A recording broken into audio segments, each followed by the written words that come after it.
Welcome, dear friend. Find yourself in a comfortable position. Let your body settle completely. Tonight, we journey together through the gentle wisdom of Zen Buddhism, ancient stories that have brought peace to countless souls across thousands of years. There is nowhere you need to be, nothing you need to do. Simply rest here, allowing these teachings and tales to wash over you like warm water, like moonlight on still water, like a gentle breeze through bamboo. Close your eyes if you haven't already. Take a deep breath in and release it slowly. Feel yourself sinking deeper into relaxation with each breath. Tonight's stories come from Zen masters, Buddhist monks, and the timeless wisdom of the East. Each tale carries a seed of truth that your unconscious mind will absorb as you drift toward sleep. In the morning, you may not remember the words, but you will carry their essence, peace, joy, and clarity. Let us begin this gentle journey together. Story 1. The moon cannot be stolen. Long ago, in ancient Japan, there lived a Zen master named Ryokan, who owned almost nothing. He lived in a small hut at the foot of a mountain, spending his days in meditation and his evenings watching the moon rise over the valley. One night, while Ryokan was out walking, a thief broke into his hut. The thief searched everywhere for valuables, but found nothing. No gold, no silver, no precious objects. Just a worn meditation cushion and a simple bowl. Ryokan returned home to find the thief still inside, looking frustrated and empty-handed. The thief jumped up, ready to flee, but Ryokan smiled gently and said, "You have come a long way to visit me, and I have nothing to give you. Please, take my clothes as a gift." The thief was stunned. He grabbed the clothes and ran into the night. Ryokan sat naked in his hut, looking out at the bright full moon. He sighed contentedly and said, "Poor fellow, I wish I could give him this beautiful moon." The teaching. This story whispers a profound truth. The most valuable things in life cannot be stolen, cannot be bought, cannot be possessed. The beauty of the moon, the peace of a quiet mind, the joy of simple existence, these are yours always, regardless of circumstances. Ryokan had nothing materially, yet he was rich beyond measure. He saw beauty everywhere. He felt compassion even for those who would harm him. He lived in such abundance that he wanted to give even more. As you rest here tonight, consider, what are the treasures in your life that no one can take from you? Your capacity to appreciate beauty, your ability to breathe, your awareness of this present moment. These are yours, always and completely. Let go of worrying about what you might lose. Instead, rest in the abundance of what can never be lost. The moon shines on, whether anyone claims ownership or not. Your true nature shines on, untouched by the comings and goings of fortune.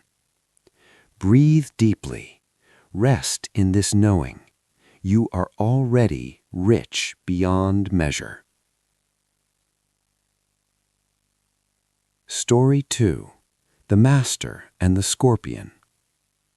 A Zen master was walking by a river when he noticed a scorpion struggling in the water, about to drown. Without hesitation, the master reached down to save it. As he lifted the scorpion from the water, it stung him sharply on the hand. The master winced in pain, but gently placed the scorpion on the riverbank where it scurried to safety. A few moments later, the scorpion fell into the water again. Again, the master reached down to save it. Again, it stung him. Again, he placed it safely on the shore. This happened a third time. As the master was stung once more, a disciple who had been watching ran over and said, "Master, why do you keep saving the scorpion when it keeps stinging you? Isn't it in the scorpion's nature to sting?" The master smiled, wrapping his swollen hand in a cloth, and replied, "Yes, it is in the scorpion's nature to sting, but it is in my nature to save. Should I change my nature just because the scorpion does not change its nature?" This beautiful story teaches us about maintaining our values regardless of how others behave. The master's compassion was not dependent on the scorpion's gratitude or cooperation. His kindness was a reflection of who he was, not a transaction requiring reciprocation. How often do we compromise our values because others don't meet our expectations? How often do we become bitter and hardened because the world doesn't respond the way we think it should? The Zen way is to remain true to your deepest nature. If your nature is kind, be kind, even when others are cruel. If your nature is generous, be generous, even when others are stingy. If your nature is peaceful, maintain peace, even when others bring chaos. This doesn't mean you don't protect yourself. The master wrapped his hand. He was wise, not foolish, but he didn't let the scorpion's nature corrupt his own. As you drift toward sleep tonight, let go of resentment toward those who have stung you. They are acting according to their nature, their conditioning, their level of consciousness. You need not change your nature to match theirs. Be the master by the river, compassionate, wise, and true to yourself, regardless of circumstances. Your nature is fundamentally good. Rest in this goodness. Let it flow from you naturally, like water flows downhill, requiring no effort, no reward, no recognition. Simply be what you are. This is enough. This is everything. Story 3. The Empty Cup. A learned professor traveled far to visit a famous Zen master named Nan-in to discuss his knowledge and perhaps gain new insights. Nan-in welcomed the professor and began preparing tea. He placed a cup in front of the professor and started pouring. The tea filled the cup, reached the brim, and still Nan-in kept pouring.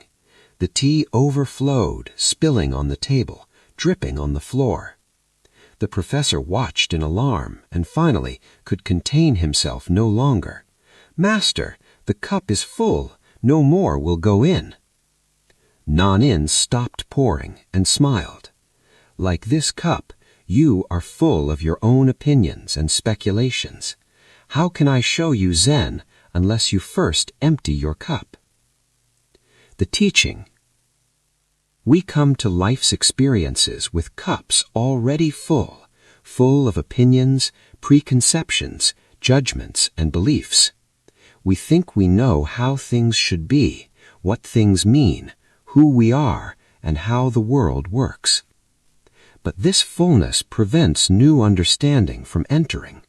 We cannot receive when we are already full.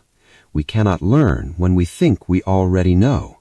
We cannot see clearly when our vision is clouded by assumptions.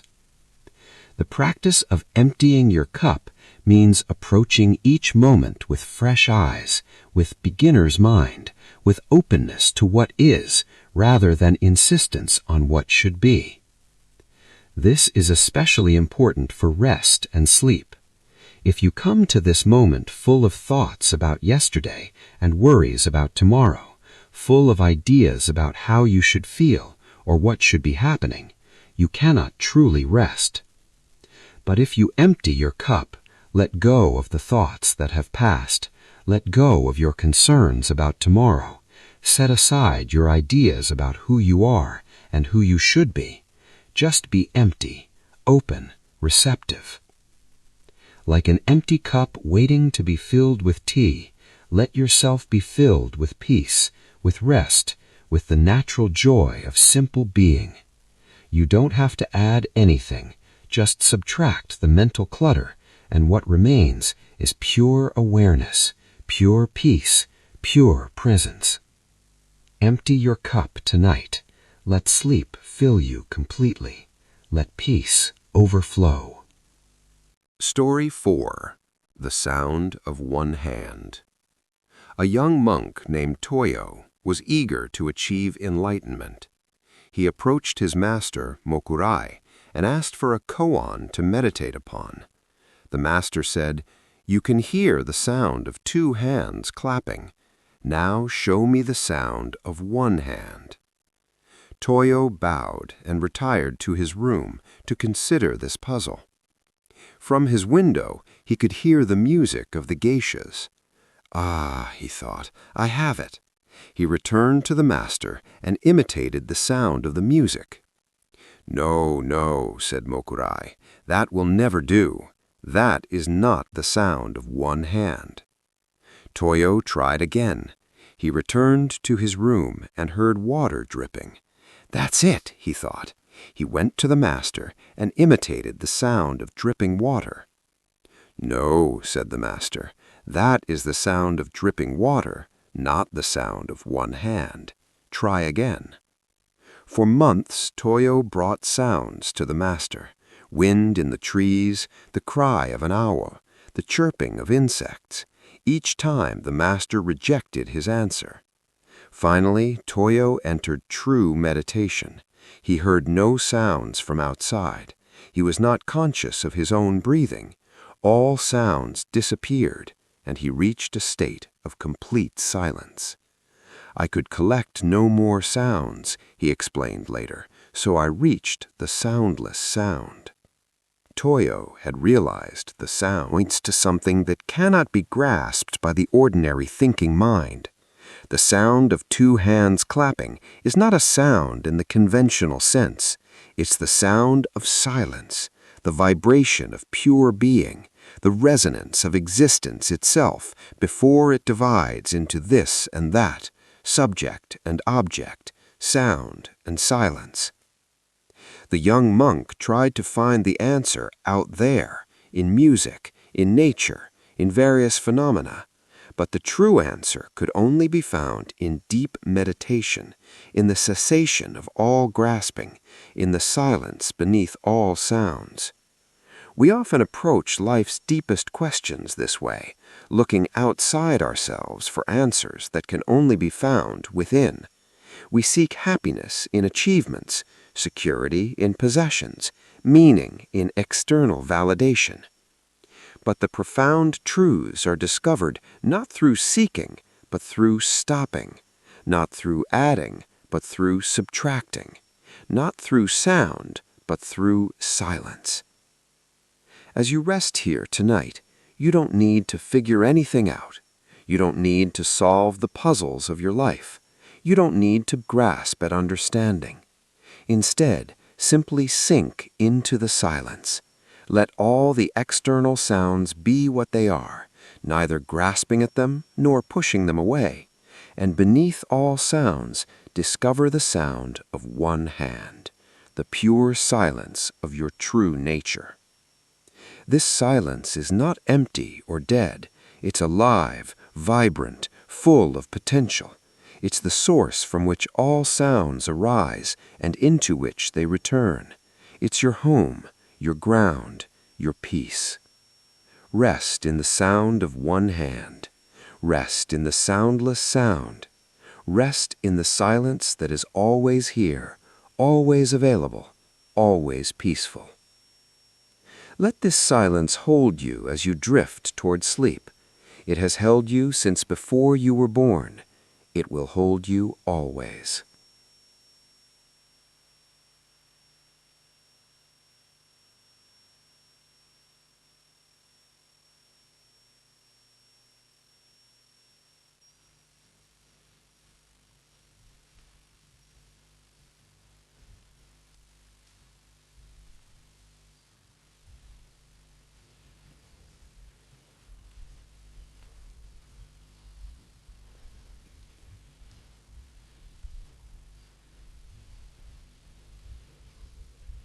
teaching, The Four Noble Truths for Sleep. Before we continue with more stories, let us pause to absorb one of the Buddha's most fundamental teachings, presented in a way that serves your rest tonight. The first noble truth, acknowledging difficulty. The Buddha taught that life contains dukkha, often translated as suffering, but more accurately meaning unsatisfactoriness, stress, or the inherent incompleteness of conditioned existence. For sleep, this means acknowledging, yes, some nights are difficult. Some nights the mind races. Some nights the body is restless. Some nights peace feels far away. Don't fight this truth. Don't add resistance to difficulty. Simply acknowledge, this is a challenging night, or sleep is not coming easily right now. This simple acknowledgement, without judgment or panic, is the first step toward peace. The second noble truth, understanding the cause. The Buddha taught that suffering arises from tanha, craving, grasping, and attachment. We want what we don't have and reject what we do have. For sleep, this manifests as grasping at sleep itself. I must sleep now. I need 8 hours. I should be tired. Why isn't this working? This grasping creates tension, and tension prevents sleep. Or it manifests as aversion to wakefulness. I can't be awake. This is terrible. I'll be exhausted tomorrow. This aversion creates anxiety, and anxiety prevents sleep. The cause of sleep difficulty is often not external, but internal, the grasping and aversion we bring to the experience. The third noble truth, the end of difficulty. The Buddha taught that suffering can cease. Liberation is possible. This is the great good news. For sleep, this means peace is always available. Rest is your natural state. When you stop grasping at sleep and stop resisting wakefulness, when you simply allow yourself to be exactly as you are in this moment, relaxation comes naturally. You don't have to force sleep. You only have to stop preventing it with your tension and striving. Like a cork held underwater, when you release the force keeping you awake, sleep naturally rises. The fourth noble truth, the path. The Buddha taught the eightfold path as the way to liberation. For sleep, we can understand this simply. Right understanding. Sleep comes when I stop trying to force it. Right intention. My intention is to rest peacefully, however sleep comes or doesn't come. Right action. I create conditions for sleep, darkness, quiet, comfort, then release control. Right mindfulness. I bring gentle awareness to this moment, to my breath, to the sensations of my body. Right concentration. I settle my attention on something simple, the breath, a peaceful image, these words, allowing my mind to unify and settle. When you practice this path, sleep becomes not a battle to win, but a natural process to allow. Tonight, let go of grasping, let go of aversion. Simply be here, breathing, resting, allowing. This is the path to peaceful sleep. The Buddha found liberation under the Bodhi tree by simply sitting with open awareness, accepting whatever arose without grasping or rejecting. You can find the same liberation right here, right now, in this bed, in this moment. Not by achieving some special state, but by accepting the state you're in with gentle, loving awareness. Rest in this acceptance. Sleep will find you when you stop chasing it. Story 5. Chop wood, carry water. A young student came to a Zen monastery, eager to achieve enlightenment. He approached the head monk and asked, "What is the path to enlightenment?" The monk replied, "Chop wood, carry water." The student was confused but bowed respectfully and left to contemplate this answer. He practiced meditation diligently for several years, sitting long hours, studying sutras, and attending all teachings. Finally, he had a breakthrough, a moment of profound clarity and peace. He felt he had touched enlightenment.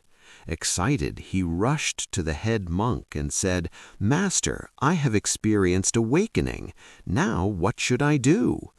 The monk looked at him kindly and said, "Chop wood, carry water." The teaching. This simple story contains the entire path of Zen in 6 words. Before enlightenment, chop wood, carry water. After enlightenment, chop wood, carry water. What changes is not what you do, but how you do it and who is doing it. Before awakening, you chop wood and carry water while your mind is elsewhere, planning, worrying, judging, comparing. The task is a means to an end, something to get through to reach something else. After awakening, you chop wood and you are completely present with chopping wood. You carry water and you are completely there with the water, the bucket, the path, the movement. The task is not a means to an end, it is complete in itself. This teaching is crucial for rest and sleep. Many people treat sleep as something to get through to reach tomorrow. I need to sleep so I can work tomorrow, so I can be productive, so I can achieve my goals. But Zen asks, can you sleep just to sleep? Can you rest for the sake of rest, not as a means to some future end? When you lie down, can you be here fully with lying down? When you breathe, can you be completely present with breathing? When you notice sounds, can you simply hear them without making them mean something? This is chopping wood and carrying water applied to sleep. You're not sleeping to achieve something. You're simply allowing this moment to be exactly what it is. Before enlightenment, sleep is a task, a problem to solve, a means to an end. After enlightenment, sleep is just sleep, simple, complete, perfect as it is. Right now, you need not chase enlightenment or special states. Just rest, just breathe, just be here. This is chopping wood and carrying water. This is the practice. This is enough. Let your sleep tonight be like chopping wood, wholehearted, simple, complete in itself, not a means to tomorrow, but perfect in this moment. Story 6. The Tiger and the Strawberry. A man was walking through a forest when he encountered a fierce tiger. He turned and ran, but the tiger chased him. Coming to a cliff, he caught hold of a wild vine and swung himself over the edge. Above him, the tiger sniffed at him hungrily. Below, he could see another tiger waiting for him to fall. The vine was his only salvation. Then he noticed 2 mice, one white and one black, gnawing at the vine, slowly eating through his lifeline. As he hung there between the 2 tigers, with the mice steadily chewing through his lifeline, he noticed a beautiful ripe strawberry growing on the cliff face just within reach. He plucked it and ate it. How sweet it tasted. The teaching. This story, beloved in Zen tradition, speaks to the heart of mindful living. The man faces certain death, a tiger above, a tiger below, and the vine being eaten away by time, represented by the mice, black for night and white for day. Yet in this impossible situation, he finds a perfect strawberry and experiences its sweetness fully. He doesn't waste his final moments in regret or panic. He doesn't curse his fate or bargain with the universe. He simply appreciates the beauty and sweetness available in this present moment. We are all in this man's situation. Above us is the past, which we cannot change. Below us is the future, which is uncertain. Time is steadily eating away at our life. Death is inevitable. We can spend our precious moments worrying about what's behind us or what's ahead of us, or we can taste the strawberry. We can appreciate the beauty and sweetness available right now. As you lie here tonight, you may have tigers in your life, problems, worries, regrets, fears. They are real. The story doesn't deny them. But even with tigers above and below, even with time eating away at your vine, there is still sweetness available. The softness of your pillow, the rhythm of your breath, the safety of this moment, the miracle that you exist at all. These are strawberries available right now for you to taste. Don't postpone peace until your problems are solved. Don't delay joy until the tigers disappear. They may never disappear, but the strawberry is here, now, sweet and ripe. Taste it, savor it. Let its sweetness be enough for this moment. Tomorrow will bring what it brings. Tonight there is only this breath, this moment, this opportunity to rest. This is your strawberry. How sweet it is. Story 7. The Monk with the Empty Boat. A monk was meditating by a river when he heard a great splash and felt something slam into his boat, nearly capsizing it. His eyes flew open, ready to shout at whoever had been so careless, and he saw that the other boat was empty. It had broken free from its moorings and drifted downstream into him. His anger evaporated immediately. He laughed at himself, realizing that his anger had been directed at an empty boat. There was no one to blame, no one to shout at, no one who had wronged him intentionally. Later, when he returned to his monastery, he told this story to his fellow monks. He said, "Now I try to see everyone who troubles me as an empty boat. They are not really trying to hurt me. They are propelled by their own currents, their own karma, their own unconscious patterns. They bump into me not because of me, but because of our paths happen to cross." The teaching. This story transforms how we relate to the difficulties others cause us. When someone is rude, inconsiderate, or harmful, we typically take it personally. They shouldn't treat me this way. They are wrong. They should change. But the monk learned to see others as empty boats, not empty of humanity, but empty of the malicious intent we project onto them. People are driven by their conditioning, their pain, their fears, their limited awareness. They bump into us not because of us, but because of their own currents. This understanding doesn't excuse harmful behavior. You still protect yourself, set boundaries, and move your boat to safety, but you do so without the added suffering of anger, resentment, and taking things personally. For sleep, this teaching is invaluable. How many nights have been ruined by replaying conflicts, nursing grievances, imagining confrontations? The person who wronged you is probably sleeping peacefully while you lie awake suffering over their actions. But if you can see them as an empty boat, as someone propelled by forces they may not even understand, bumping into you not from malice, but from their own trajectory, the anger loses its grip. They are acting from their level of consciousness. They are doing the best they can with the awareness they have. They are an empty boat, drifting on their own currents. It doesn't mean you excuse or accept their behavior. It means you free yourself from the poison of resentment. You protect yourself wisely, but you don't carry the weight of anger into your sleep.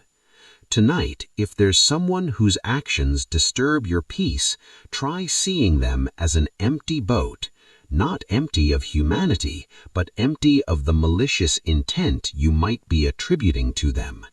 They are like you, struggling, limited, doing their best with what they know.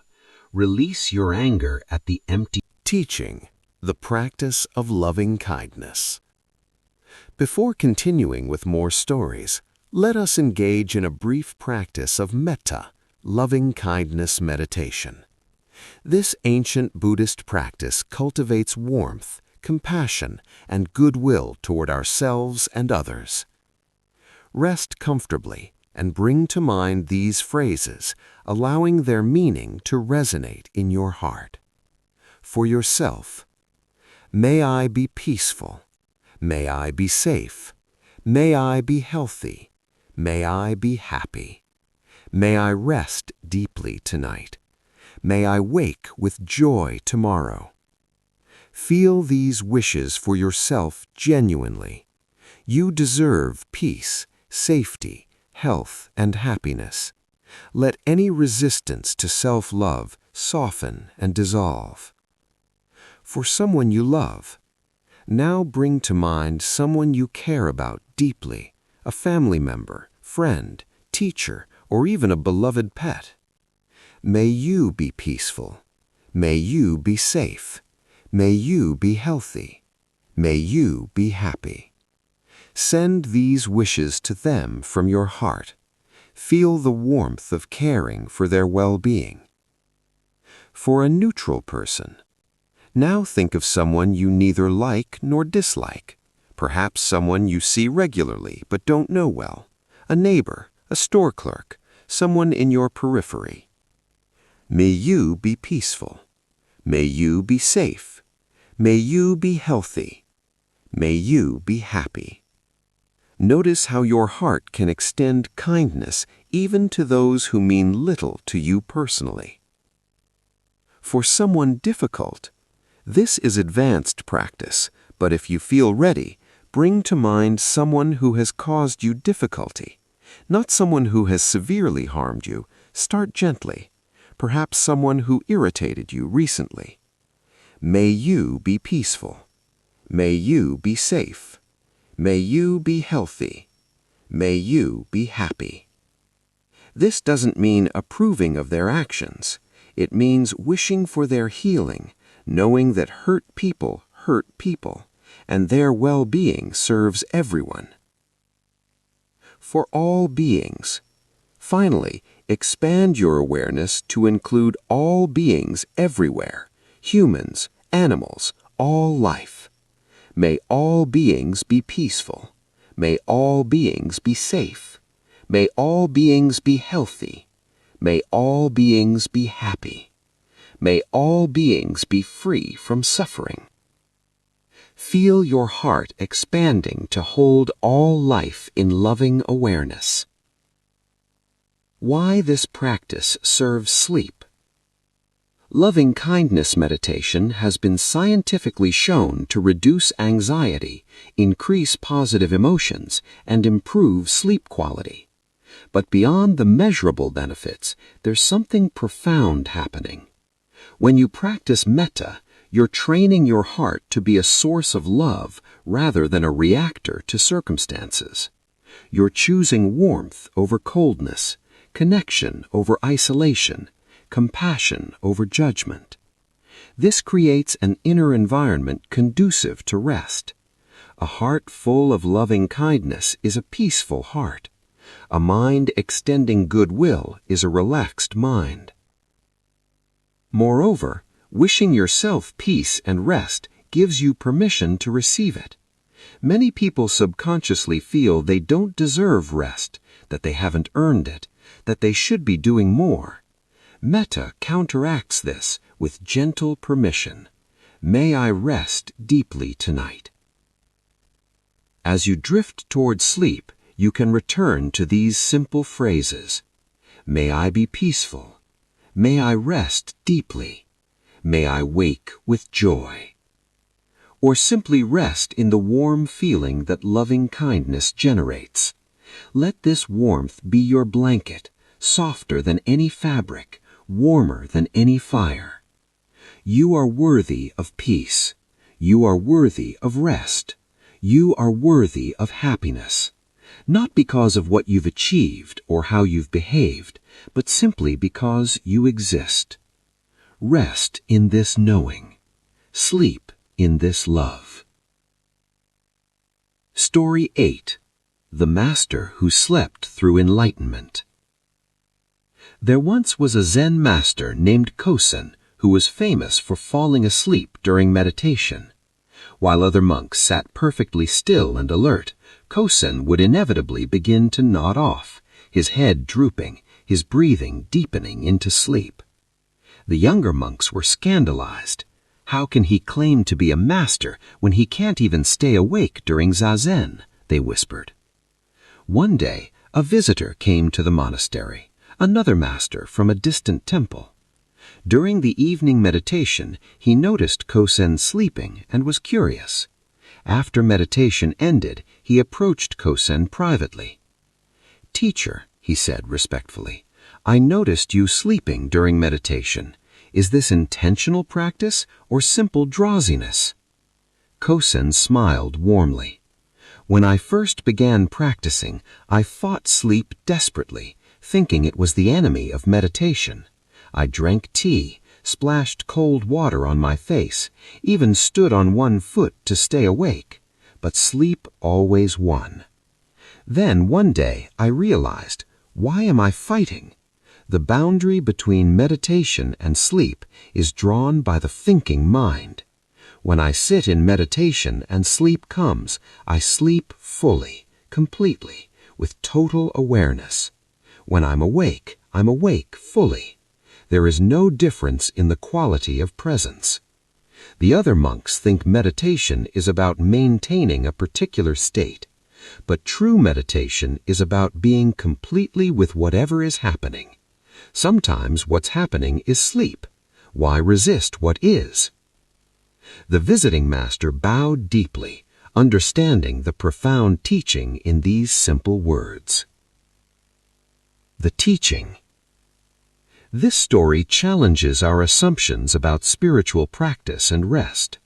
We think being awake is superior to being asleep, that consciousness is always better than unconsciousness, that we must fight our natural rhythms to achieve something higher.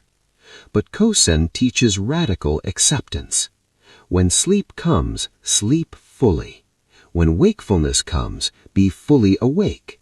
Don't create artificial warfare between these natural states.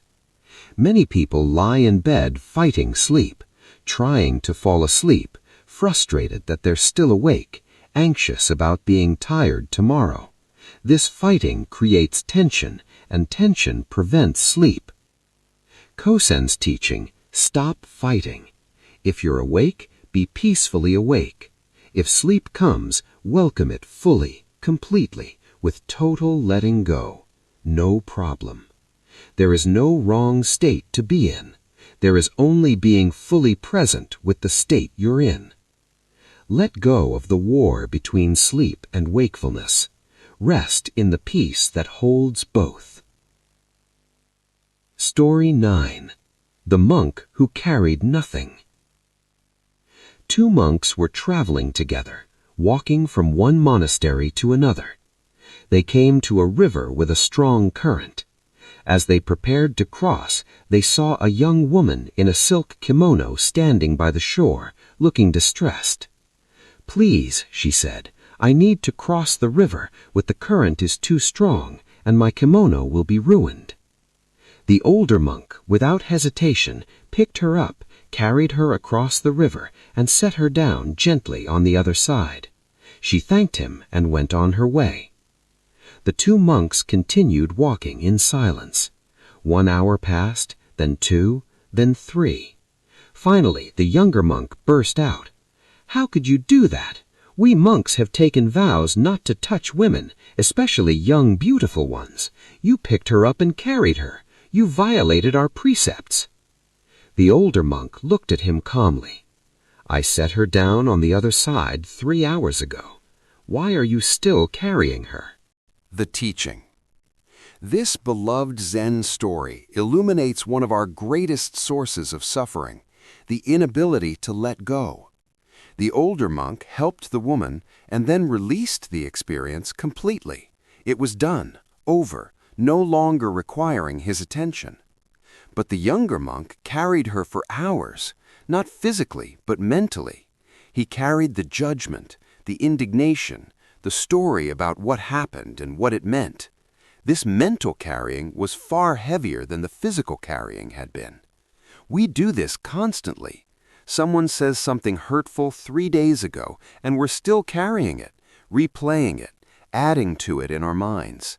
We make a mistake last week, and we're still lugging the weight of self-judgment.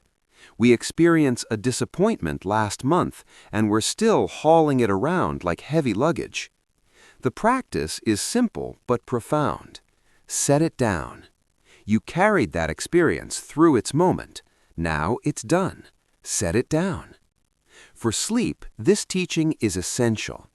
As you lie in bed, notice what you're carrying from earlier today, yesterday, last week, last year. Conversations that went badly, mistakes you made, opportunities you missed, hurts you received, grudges you've nursed. Each of these is like the woman by the river. They needed attention in their moment, but that moment has passed. The river has been crossed. Why are you still carrying them? Tonight is your opportunity to set down everything you've been carrying. Not forever. Some things may need attention tomorrow. But for now, for these hours of rest, set them all down. That worry about work? Set it down. That argument with your partner? Set it down. That regret about your choices? Set it down. That anxiety about the future? Set it down. The older monk's wisdom: do what needs doing in the moment, fully and wholeheartedly. Then release it completely. Don't carry what's already been carried. Feel the lightness that comes from setting down your burdens. Feel how much easier it is to rest when you're not carrying the weight of the world. Set it down. Set it all down. The river has been crossed. The journey is over for tonight. Rest now, carrying nothing. Story 10. The Gift of Insults. A samurai warrior came to see a Zen master, demanding to know the difference between heaven and hell. The master looked at the samurai with disdain and said, "You're nothing but a filthy, poorly trained, pathetic excuse for a warrior. Why should I waste my time talking to someone as worthless as you?" The samurai was stunned. His face turned red with rage. He drew his sword, fully intending to cut down this insolent monk. The master looked at him calmly and said, "That's hell." The samurai suddenly understood.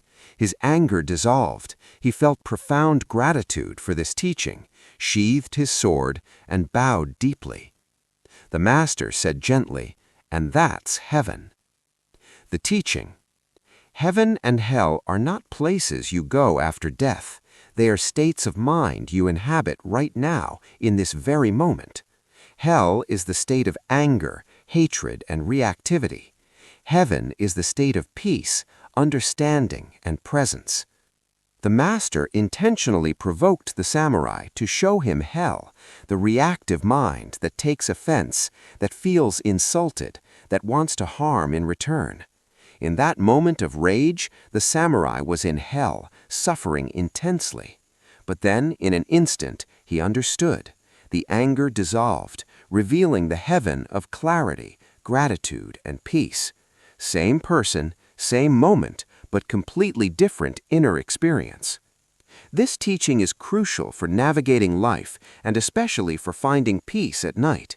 Throughout your day, people will say and do things that could provoke you to hell. Criticism, rudeness, inconsideration, harm. These are inevitable. The question is, do you follow the provocation into hell, or do you recognize it for what it is and remain in heaven? Someone insults you. You can choose hell. How dare they? I'll make them pay. I'll harbor this grudge forever. Or you can choose heaven. Their suffering, their words reveal their pain, not my worth. I release this. You make a mistake. Hell, I'm terrible. I always mess up. I'm a failure. Heaven, I'm human. I learned something.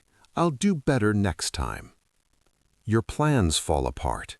Hell, everything is ruined. Life is against me. Nothing ever works out. Heaven, plans change. Life is showing me a different path. I remain open. As you prepare for sleep tonight, review your day. Where did you spend time in hell? Anger, resentment, self-judgment, fear? These are not wrong. They're human.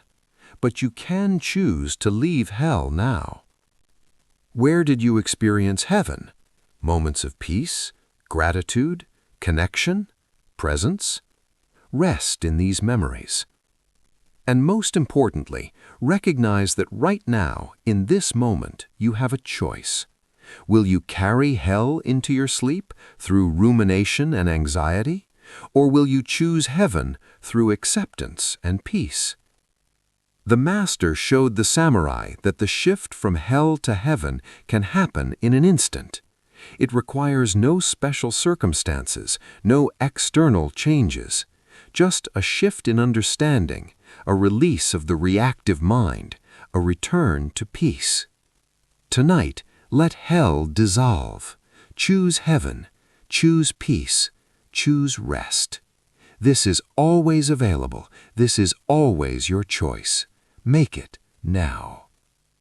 Story 11. The Zen Master and the Little Boy. A young boy was sitting by a stream, crying. A Zen master who was walking by stopped and asked, "Why are you crying, little one?" The boy sniffled and said, "I dropped my toy boat in the stream and it floated away. Now it's gone forever and I'm so sad." The master sat down beside the boy and said, "I see. Tell me, when you had the boat, were you happy?" "Yes," the boy said, "it was my favorite toy." "And while it was floating down the stream, before you realized it was gone, were you happy?" The boy thought, I suppose I wasn't thinking about it. I was just playing." "And if you had never had the boat at all, would you be crying right now?" The boy shook his head. "No, I wouldn't know what I was missing." The master smiled. "So your tears are not about the boat, but about your thoughts of loss. The boat is the same, floating down the stream, existing somewhere. Only your relationship to it has changed in your mind. The boat hasn't changed. Your thoughts have changed." The boy stopped crying, looking confused but curious. The master continued, "Every moment we are like that boat on the stream, always moving, always changing, appearing and disappearing from view. The suffering comes not from the movement, but from our wanting things to stay still." The boy nodded slowly, and the master tousled his hair gently. "Come, let's find some sticks and leaves. We'll make a new boat together, and you can watch it float away on purpose this time." The teaching. This gentle story speaks to the nature of attachment and loss. We suffer not from the loss itself, but from our clinging to what we think should remain. Everything in life is like the boy's boat, here for a while, then gone. Our youth, our health, our loved ones, our possessions, our very lives, all floating downstream, all temporary, all destined to disappear from view eventually. We can relate to this truth in two ways. The first way is the boy's initial response: cling desperately, cry when things inevitably leave, live in fear of loss. This creates constant suffering because loss is guaranteed. Everything that comes together must come apart. The second way is the Master's teaching.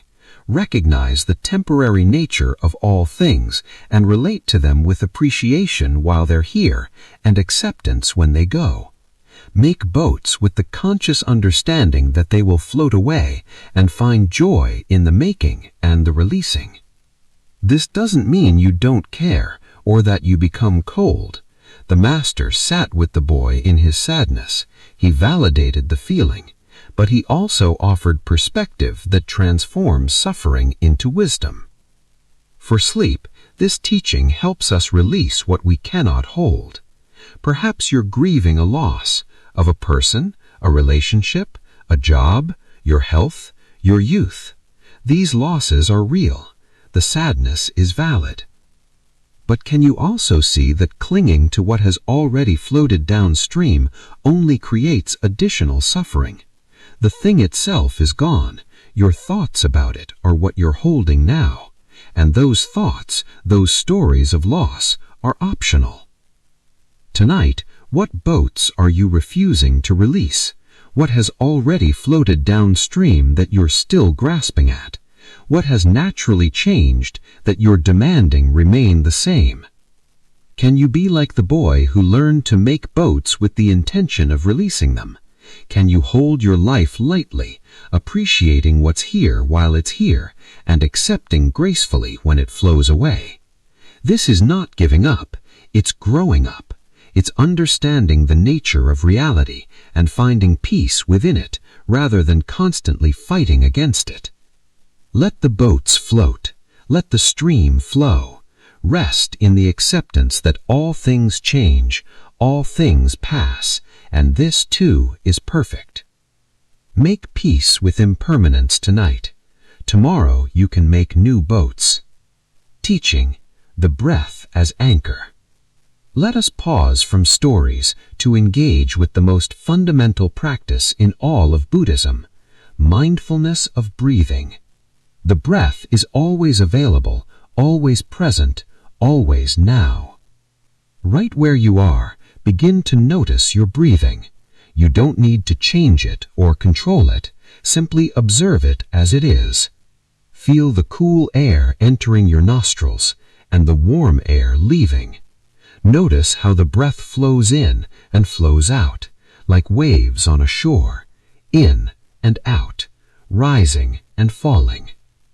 The Buddha taught the breath as an anchor for the wandering mind. When you're lost in thoughts of past or future, returning to the breath brings you back to now, and now is the only moment you can actually rest in. Notice the slight pause at the top of the inhale, and the gentle pause at the bottom of the exhale. These are moments of natural stillness, little gaps in the constant movement. Your mind will wander. This is natural and expected. When you notice it has wandered, simply return to the breath.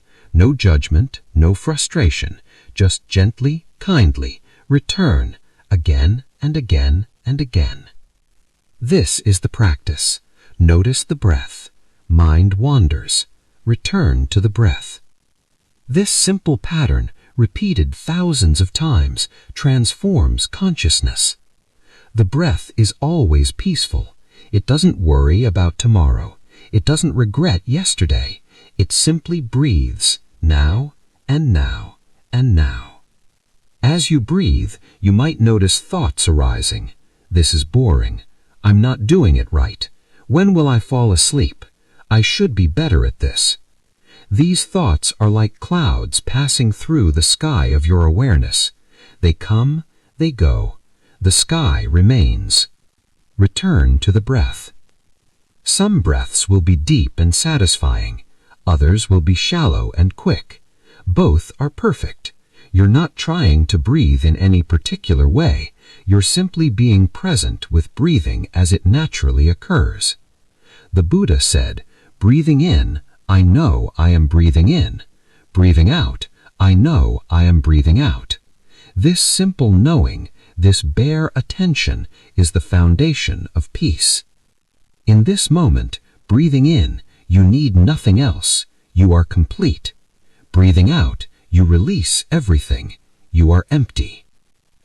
In and complete. Out and empty. In and whole. Out and free. Let the breath rock you gently like a boat on calm water. Let it carry you deeper into relaxation, deeper into peace, deeper into the natural rest that is always available when you stop resisting and simply allow. The breath knows the way home. Trust it. Follow it. Let it lead you into sleep. Story 12. The Master's 3 Questions. A student approached an old Zen master and said, "Master, I have been practicing meditation for 3 years, but I still have not achieved enlightenment. What am I doing wrong?" The master looked at him and asked, "Have you eaten today?" "Yes," the student replied, confused. "Have you washed your bowl?" "Yes." "Then," said the master, "what else is there to achieve?" The student stood there bewildered. The master asked him a third question. "When you eat, do you eat? When you wash, do you wash? Or is your mind somewhere else, chasing after enlightenment?" The student suddenly understood. He had been eating while thinking about meditation. He had been washing while planning his next practice session. He had been living his entire life while mentally reaching for some future state. He bowed deeply and returned to his simple tasks with new awareness. The teaching. We spend so much time and energy seeking something we imagine is beyond our current experience. Happiness, success, peace, enlightenment, we think these exist somewhere other than here, sometime other than now. But the Master's teaching is simple. When you eat, eat. When you wash, wash. When you rest, rest. Be completely present with what you're doing, and you'll discover that what you're seeking is already here. Enlightenment is not a special state you achieve after years of practice. It's the full, complete presence with ordinary life. It's eating with full attention. It's washing your bowl with care and awareness. It's living this moment without simultaneously trying to be somewhere else. For sleep, this is profound. Many people lie in bed while their minds are everywhere else, replaying work conversations, planning tomorrow, solving problems, chasing worries into hypothetical futures. But the Master would ask, when you rest, do you rest? Or is your mind somewhere else, chasing after sleep, worrying about not sleeping, planning what you'll do if you can't sleep? True rest comes when you rest completely, body and mind together, here and now, not divided between present experience and mental wandering. This moment you are lying down. Can you be completely here with lying down? Can you feel the surface beneath you, the temperature of the air, the weight of your body? This moment, you are breathing. Can you be completely here with breathing? Not thinking about breathing, but actually experiencing the sensation. This moment, you are listening. Can you be completely here with listening? Not analyzing these words, but simply receiving them. When you rest, rest. This is the entire teaching. This is enlightenment itself. Not something to achieve tomorrow after more practice, but something available right now in complete presence. You have eaten today. You have washed your bowl. What else is there to achieve? Nothing. You are already complete, already whole, already home. Rest in this completeness. Sleep in this wholeness. Wake in this home.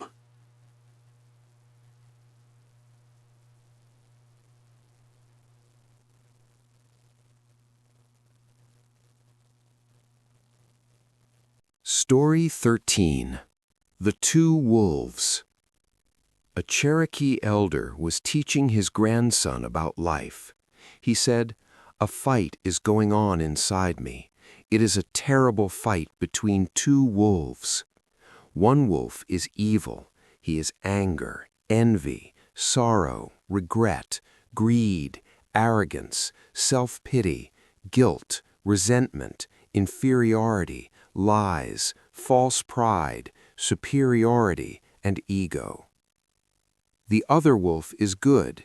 He is joy, peace, love, hope, serenity, humility, kindness, benevolence, empathy, generosity, truth, compassion, and faith. This same fight is going on inside you and inside every other person too. The grandson thought about this for a minute and then asked his grandfather, "Which wolf will win?" The elder simply replied, "The one you feed." The teaching. Though this story comes from Cherokee tradition rather than Zen, it carries the same wisdom about choice and cultivation that Buddhism teaches. Inside each of us are potentials for darkness and light, for suffering and peace. Every moment, through our attention and actions, we feed one wolf or the other. When we ruminate on grievances, we feed the wolf of resentment. When we count our blessings, we feed the wolf of gratitude. When we replay hurts, we feed the wolf of pain. When we remember acts of kindness, we feed the wolf of joy. When we focus on what's wrong, we feed the wolf of dissatisfaction. When we notice what's right, we feed the wolf of contentment. The wolves are not good or evil in themselves, they're natural aspects of being human. But which one grows strong depends on what we feed with our attention. As you lie here preparing for sleep, notice which wolf you've been feeding today. Have you spent the day feeding anxiety, anger, and fear? Or have you fed peace, gratitude, and kindness? More importantly, which wolf will you feed in these moments before sleep? Will you use this time to feed the wolf of worry, replaying everything that went wrong and could go wrong? Or will you feed the wolf of peace, bringing your attention to what's right, what's working, what's good? This is not positive thinking or denial. Both wolves exist, but you choose which one you strengthen through your attention. A simple practice. Before sleep, feed the good wolf with 3 things. First, recall one thing you're grateful for from today. Even something small, a good cup of coffee, a smile from a stranger, a moment of sunshine. Feed the wolf of gratitude. Second, remember one act of kindness, either that you did or that you received. Feed the wolf of connection and love. Third, acknowledge one thing that went right, one small success or pleasant moment. Feed the wolf of contentment. This doesn't erase challenges or difficulties. The other wolf is still there, but you're not feeding it right now. You're starving it of the attention that makes it strong. Over time, the wolf you feed becomes dominant. If you consistently feed peace before sleep, you'll find sleep comes more easily. If you consistently feed worry, you'll find restlessness grows. Tonight, make a conscious choice. Feed the wolf of peace. Feed the wolf of gratitude. Feed the wolf of love. And let the other wolf rest hungry. Story 14. The Student Who Couldn't Meditate. An earnest young student came to a monastery to learn meditation. The master instructed him to sit quietly and observe his breath. The student tried diligently, but after just 5 minutes, his legs hurt, his back ached, and his mind was racing with thoughts. He returned to the master and said, "I cannot meditate. My body is too restless and my mind too busy. Perhaps I'm not suited for this practice." The master smiled and said, "Come, walk with me." They walked to a nearby pond. The master picked up a stone and threw it into the water. Ripples spread across the surface.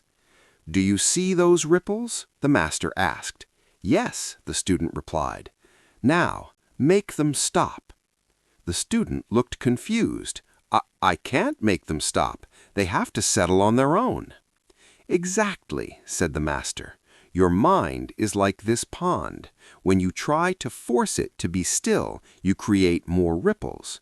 But if you simply sit and observe without interference, the ripples naturally settle. You don't make the pond still. You allow it to become still. The student understood. He had been trying to force stillness rather than allowing it to arise naturally.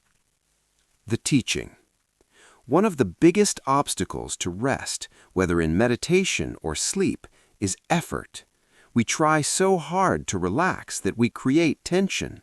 We force ourselves to be peaceful, which creates agitation. We demand that our minds be quiet, which makes them louder. This is like trying to stop the ripples on a pond by splashing at them. Each effort creates more disturbance. The practice is different. Simply observe without interference. Don't try to stop your thoughts. Don't try to force sleep. Don't try to make your body relax. Instead, simply be present with whatever is happening and allow the natural settling to occur. When you lie in bed, thoughts will come. This is natural. Ripples on the pond. Your job is not to stop them, but to stop interfering with them. Don't grab onto them and follow them. Don't push them away. Just let them be ripples that arise and pass. Your body might be tense. This is natural. Don't force it to relax. Just notice the tension without judgment. Ah, there's tension in my shoulders. How interesting. This gentle, non-interfering awareness allows the body to release on its own. Your mind might be active. This is natural. Don't demand that it be quiet. Just observe thoughts arising and passing like ripples on the pond. Don't add more ripples by fighting the ripples. This is the art of allowing rather than forcing. It requires a profound trust. Trust that if you stop interfering, natural stillness will emerge. Trust that your body knows how to relax. Trust that your mind knows how to settle. Trust that sleep knows how to find you. Your only job is to stop creating new ripples through effort and resistance. Simply be present, observing gently, allowing completely. The pond wants to be still. Your body wants to relax. Your mind wants to settle. Sleep wants to come. Stop interfering with these natural processes. Be like the pond after the stone has been thrown. Don't add more stones. Just wait, observe, allow. The ripples will settle. Stillness will emerge. This is not passivity. It's active allowing, conscious non-interference. It's one of the most challenging practices because it goes against our habit of trying to control everything. But tonight, practice this. When thoughts come, let them be ripples. When tension appears, let it be a ripple. When wakefulness persists, let it be a ripple. Don't interfere, just observe and allow. The pond will settle. Peace will come. Sleep will find you. Trust the natural process. Stop creating ripples. Allow the stillness that is always waiting beneath the surface. Story 15. The Monk and His Mother. A young monk decided to dedicate his life to meditation and enlightenment. He left his elderly mother to live in a monastery in the mountains. He practiced diligently for many years, sitting long hours in meditation, studying sutras, and avoiding all worldly concerns. After 20 years, he felt he had achieved great spiritual advancement. He decided to visit his mother to demonstrate his enlightenment. When he arrived at her simple home, he found her washing clothes by hand, her body bent with age. She looked up and smiled with joy at seeing her son. She rushed to prepare food for him. As they ate, the monk spoke at length about his spiritual insights, his understanding of emptiness, his transcendence of worldly attachments. His mother listened quietly, nodding occasionally. When he finished, she said, "That's wonderful, my son. Now, after we finish eating, would you help me carry water from the well? My back isn't what it used to be." The monk felt a flash of irritation. Hadn't she heard what he said? He had transcended such mundane concerns. But he agreed, and they walked to the well together. As he carried the heavy buckets back to the house, he noticed his mother struggling with her bucket. Without thinking, he took it from her and carried both. She smiled at him with such genuine love and gratitude that something cracked open in his heart. He realized all his years of meditation had been focused on his own enlightenment, his own spiritual advancement. But this simple act of carrying his mother's water, this was Buddhism itself. This was love. This was the teaching he had missed while sitting on his cushion. The teaching. Spiritual practice can become its own form of selfishness.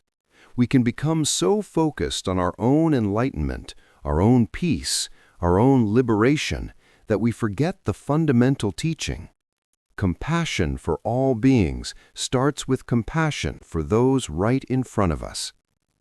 The monk had learned to empty his mind, but not to fill his mother's bucket.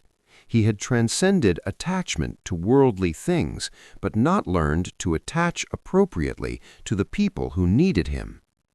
True enlightenment is not found by escaping the world, but by engaging with it more fully, more lovingly, more presently.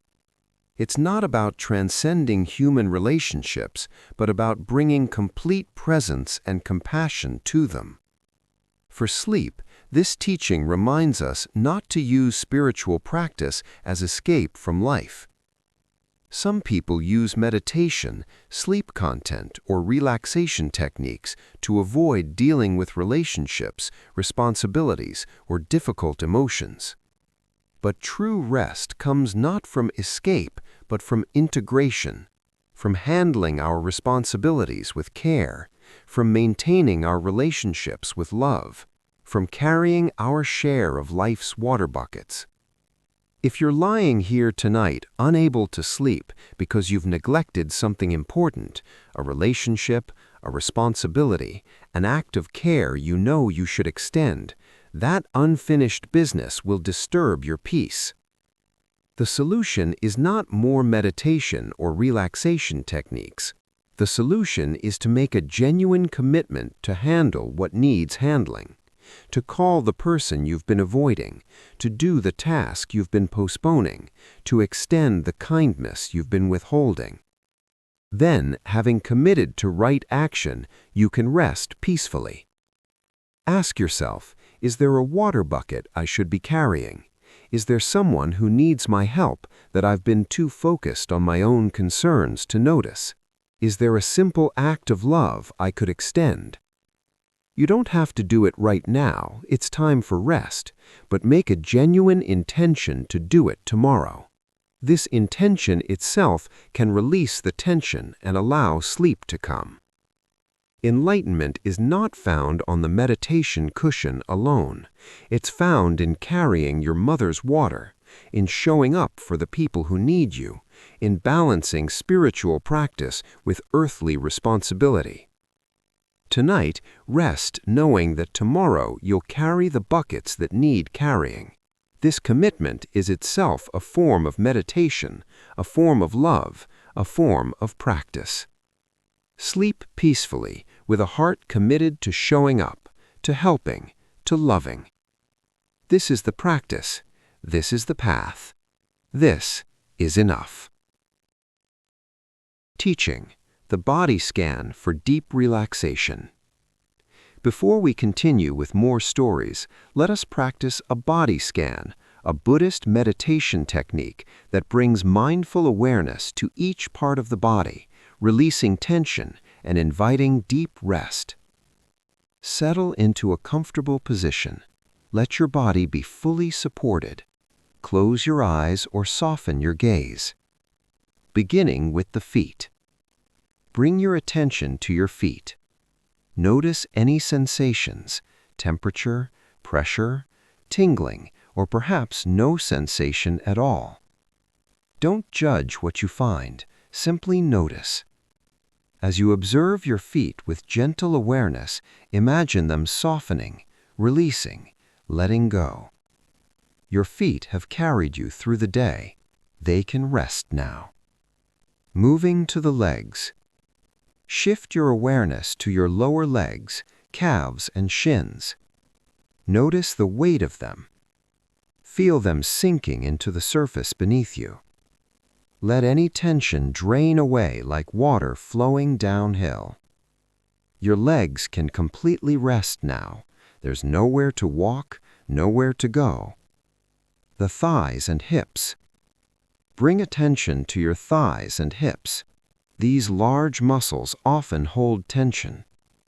As you bring awareness here, imagine the muscles softening, the joints loosening. Let your legs become heavy and relaxed, fully supported. The pelvis and lower back. Notice your lower back and pelvis. This area often carries the weight of stress. Breathe into this region. With each exhale, imagine releasing a bit more tension. Let the surface beneath you fully support this area. You don't have to hold yourself up. The abdomen. Rest your awareness in your belly. Notice it rising and falling with breath. The belly is often where we hold emotion, anxiety, fear, worry. As you bring kind attention here, invite softening. Let your belly be soft, relaxed, at ease. The chest and upper back. Move your attention to your chest and upper back. Feel your heart beating, your lungs breathing. This region houses your breath and heartbeat, fundamental rhythms of life.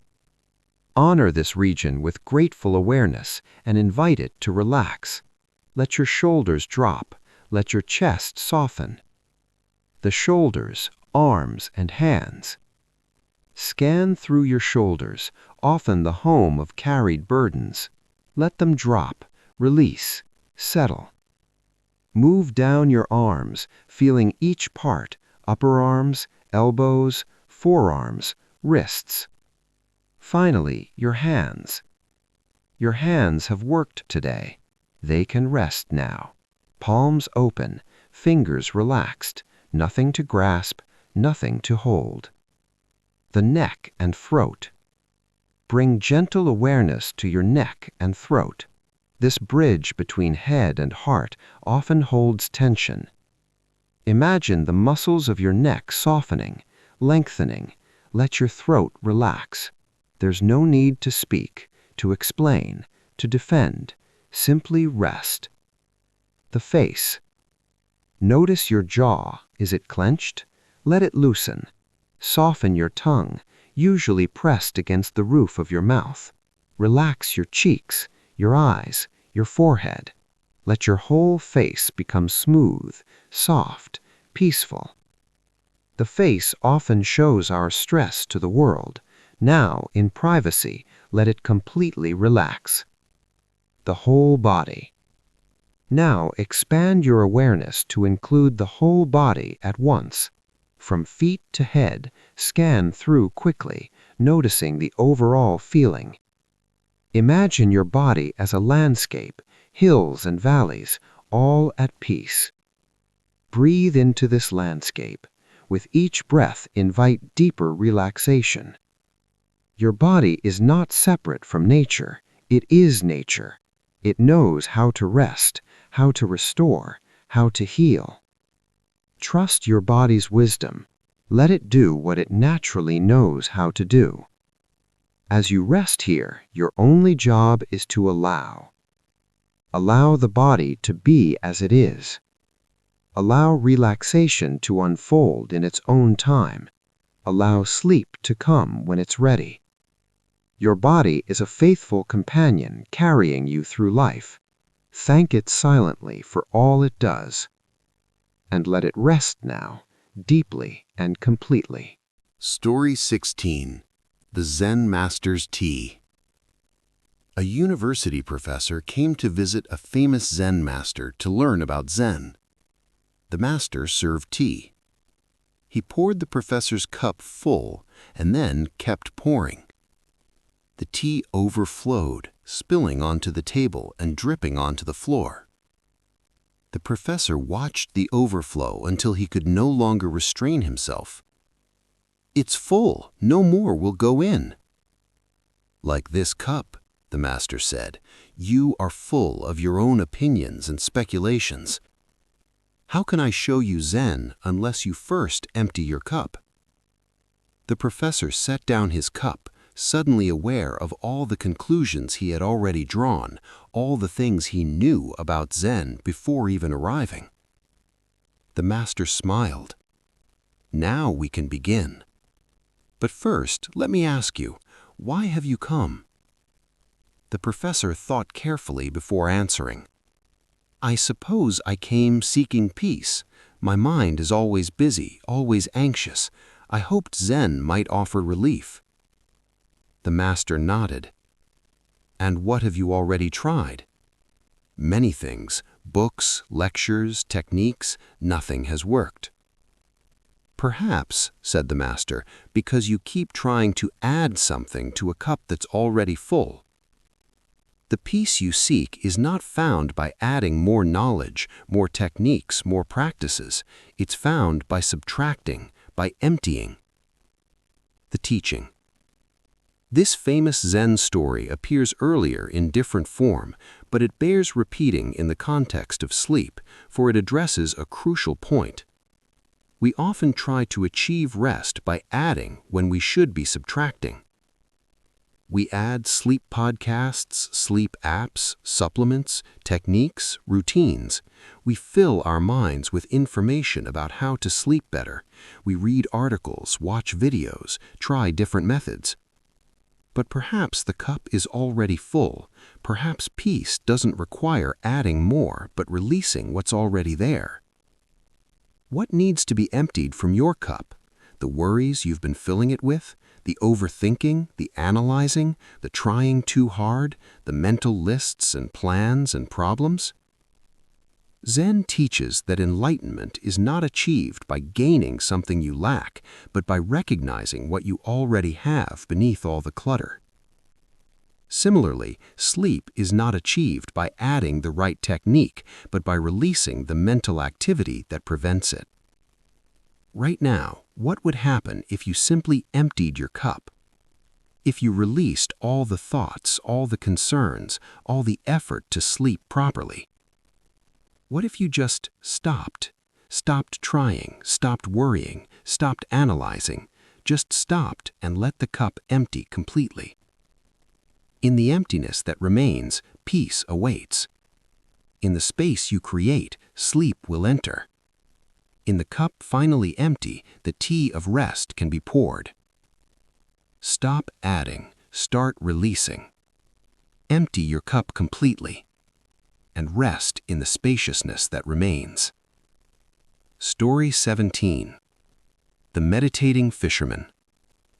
A monk was meditating by a river when he noticed a fisherman casting his line over and over. The monk watched for some time, then called out, "Friend, what are you doing?" "Fishing," the man replied. "And how many fish have you caught?" "None yet." "Then why do you keep casting your line?" The fisherman laughed, because the only way to catch no fish forever is to never cast your line. Each cast is a new possibility. The monk was struck by this simple wisdom. He realized he had been sitting in meditation waiting for enlightenment to come to him, but perhaps he needed to actively engage with each moment, casting his awareness again and again, not attached to results, but present with the practice itself. Later that day, the fisherman walked past the monastery and saw the monk sitting in meditation. "Friend," he called out, "what are you doing?" "Meditating," the monk replied. "And have you achieved enlightenment?" "Not yet." "Then why do you keep sitting?" The monk smiled and replied, "Because the only way to never find peace is to never sit. Each moment of practice is a new possibility." The fisherman nodded, understanding passing between them. Each, in their own way, was practicing the same thing, showing up, engaging fully, releasing attachment to outcome, trusting the process. The teaching. This story illuminates the paradox of practice. We show up consistently without attachment to results. We cast our line, not knowing if we'll catch anything. We sit in meditation, not demanding enlightenment. We lie down to sleep, not forcing it to come. The fisherman doesn't catch fish every time. Sometimes he goes home empty-handed, but he keeps fishing because he loves the practice itself, the stillness of morning, the rhythm of casting, the connection with the river. The fish are a bonus, not the point. Similarly, sleep won't come every time you lie down, at least not immediately. Some nights will be easy, some difficult, but if you only value sleep for the unconsciousness it brings, you'll suffer on the nights it's slow to arrive. What if you could find value in the practice of resting itself, in the quietness, the stillness, the peace of lying peacefully even while awake? This doesn't mean you don't want sleep. The fisherman wants fish, but the wanting doesn't become desperate grasping that creates tension and prevents the very thing you seek. You cast your line each night by lying down, closing your eyes, bringing your attention to the present moment. Some nights sleep bites quickly, other nights nothing. But you keep casting because the practice itself is worthwhile. Each breath is a new cast. Each moment of presence is another line in the water. You're not attached to catching enlightenment or sleep or peace. You're simply engaged in the practice with faith that eventually, in its own time, what you seek will come. And here's the secret both the monk and the fisherman discovered. Often, the moment you stop desperately needing the fish is the moment it bites. The moment you find peace in the practice itself, regardless of outcome, is the moment the outcome arrives. Tonight, be the fisherman. Cast your line by lying down, closing your eyes, breathing slowly. Don't demand that sleep bite immediately. Trust the process. Enjoy the quiet riverbank of this moment. Value the practice itself.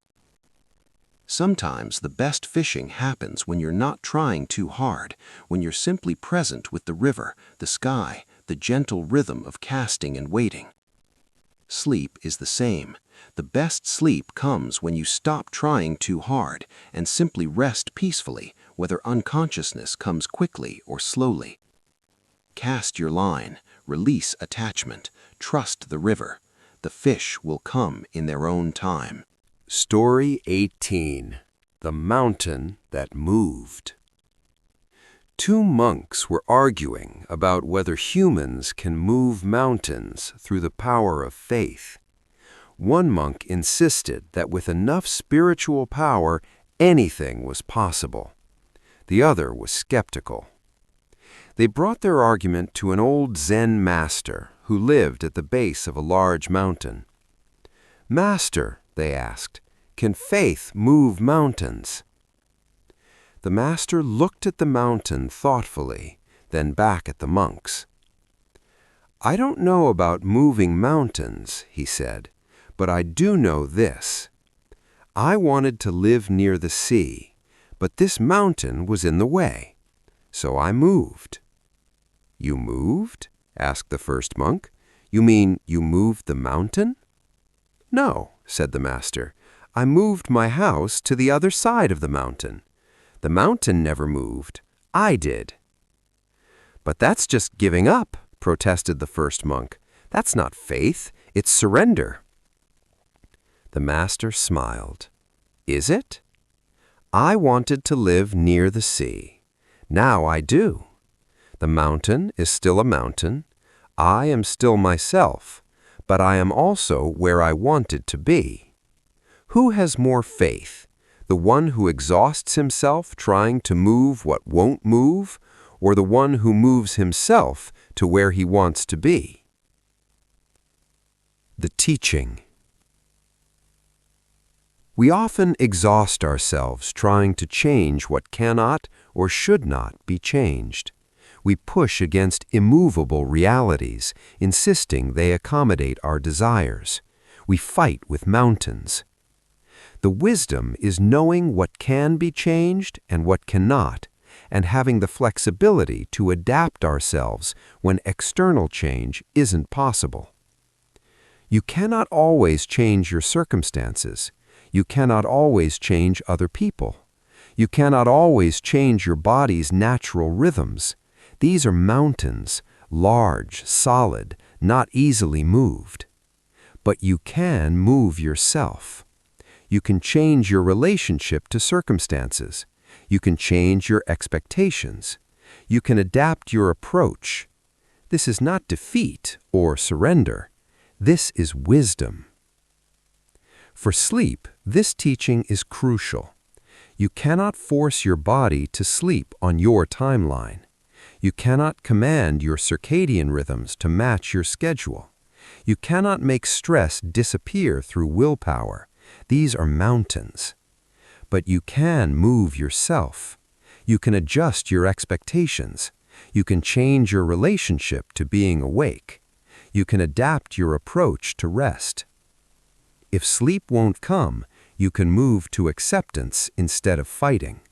If your mind won't quiet, you can move to peaceful observation instead of forced suppression. If your body won't relax, you can move to gentle awareness instead of demanding control. The mountain doesn't move, but you can. This isn't giving up on sleep. It's being wise about how to attain it. Like the master who moved his house instead of the mountain, you can move your approach, your attitude, your relationship to wakefulness. The irony is that when you stop trying to move the mountain of sleeplessness, when you simply move yourself to acceptance of this moment, the mountain often moves on its own. Sleep comes not through force, but through releasing force. Tonight, what mountains are you trying to move? What are you pushing against that won't budge? Your racing thoughts? Your body's alertness? Your worries about tomorrow? Stop trying to move the mountain. Move yourself instead. Move to acceptance. Move to peace with what is.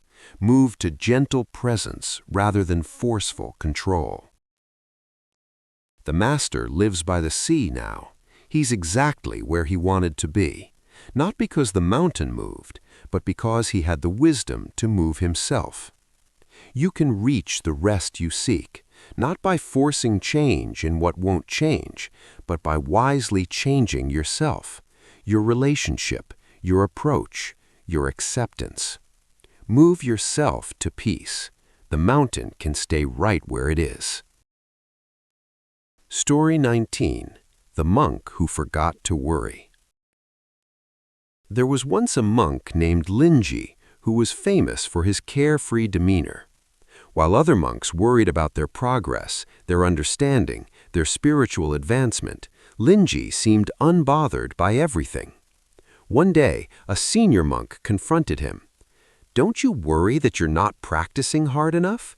Don't you fear you won't achieve enlightenment?" Linji laughed. "I used to worry about those things. Then one day I realized I had forgotten to worry about something very important." "What?" asked the senior monk eagerly, thinking Linji had finally recognized a flaw in his practice. "I forgot to worry about whether I should worry," Linji said, laughing even harder. "I was so busy worrying that I wasn't worrying properly. So I decided to stop worrying about whether I should worry, and suddenly I had nothing to worry about at all." The senior monk walked away confused, but Linji's teaching eventually reached him. Worry about worry is still worry. The only way out is to stop the cycle entirely. The teaching. We often worry about our worrying. "I shouldn't be worried about this. What's wrong with me that I can't stop worrying? I need to fix my anxiety about anxiety. This creates layers of meta-worry, worry about worry about worry. Each layer adds more tension, more suffering, more mental activity.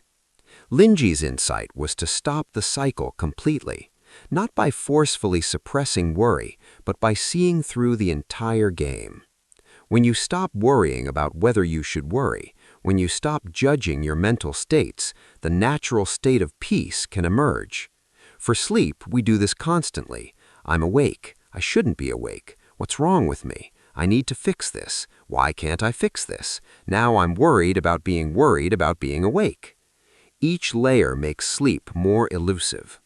The solution is not to work through each layer systematically.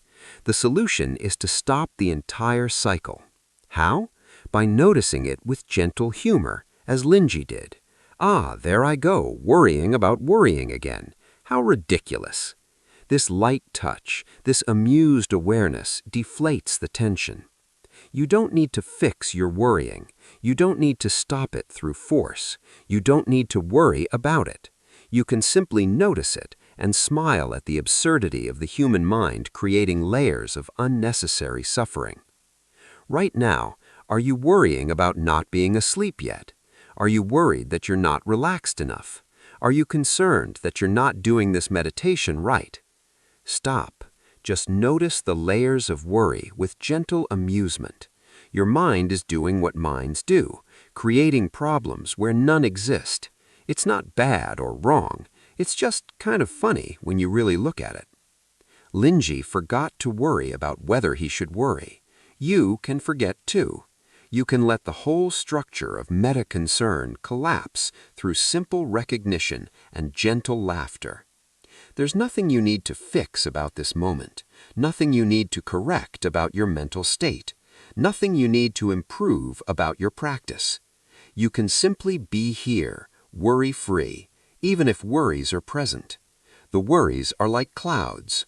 The worry about worries is like clouds about clouds. You are the sky that holds it all, unbothered. Rest in the sky tonight. Let the clouds do whatever they do. You don't need to manage them, fix them, or worry about them. Just be the spacious sky, clear and vast, and at peace. Story 20. The Journey of 10,000 Miles. A young monk set out on a pilgrimage to a distant temple said to house the ultimate teaching of Buddhism. The journey would take years, crossing mountains, deserts, and rivers. He was determined to reach it. Along the way, he stopped at a small monastery to rest. An old monk there asked him where he was going. When the young monk explained his quest, the old monk said, "I know that temple. I traveled there myself many years ago." "And did you find the ultimate teaching?" the young monk asked eagerly. "I did," the old monk replied. "What was it? What did you learn?" The old monk smiled. "I learned that the ultimate teaching was with me all along. I didn't need to travel 10,000 miles to find it. It was in every step I took. The journey itself was the teaching." The young monk was disappointed. "So I shouldn't continue?" "Oh, you should continue," said the old monk, "not because the teaching awaits you there, but because you won't believe it's here until you've gone there and discovered it for yourself. The journey is necessary not for what you'll find at the end, but for what you'll discover along the way." The young monk continued his journey. Years later, he reached the distant temple. There, he found the same teaching. You already have what you seek. You always did. He smiled, finally understanding, and began the long journey home. The teaching. We search for peace, for enlightenment, for the perfect sleep, believing it exists somewhere else, in the right technique, the right circumstance, the right achievement. We travel far, metaphorically and literally, seeking what we believe we lack. But the teaching is always the same. You already have it. You always did. The search itself was necessary, not because of what you'd find at the destination, but because you needed to exhaust yourself searching before you could accept what was always here. You don't need to achieve perfect conditions to sleep peacefully. You don't need to fix every problem in your life. You don't need to become someone different.